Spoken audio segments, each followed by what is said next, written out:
of the really interesting ways that we can think about York is considering those different perspectives and different ideas about York and whose voice and whose experience it is that we're hearing in some of these different fictional representations.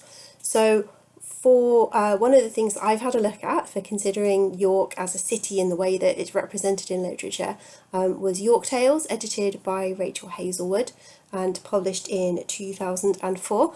And this is a kind of modern day rethinking of the Canterbury Tales, but set in York. And what really interests me about this is it's quite different from the Canterbury Tales by Chaucer, obviously the famous medieval author.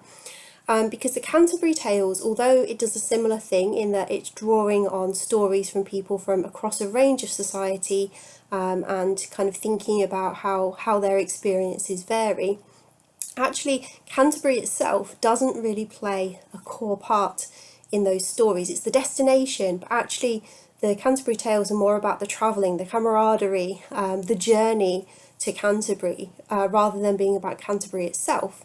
And in contrast to that, York Tales is fundamentally about York. Each of the tales is set in and around York. It's about the way that these characters experience York in very different ways. So you're getting that kind of cross-section of society, but it's really focused around a particular space, a particular place, and their experiences of it. So one of the examples within York Tales, which kind of explores this in a slightly different way than we might expect, is Ian Stewart's The Beggar's Tale, which is one of these short stories, and as you can tell from the title, looks at a beggar's experience of York. And it challenges, I think, some of our ideas about what York is and the way that we make some assumptions about York being kind of beautiful and historic, and the kind of more cultural side of York. It makes us think about different experiences of York and different ways of thinking about York.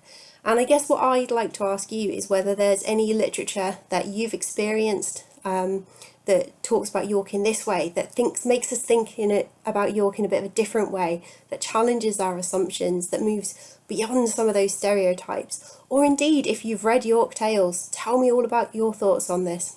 There's a whole array of different short stories in this collection, and I'd love to hear what you all think about it.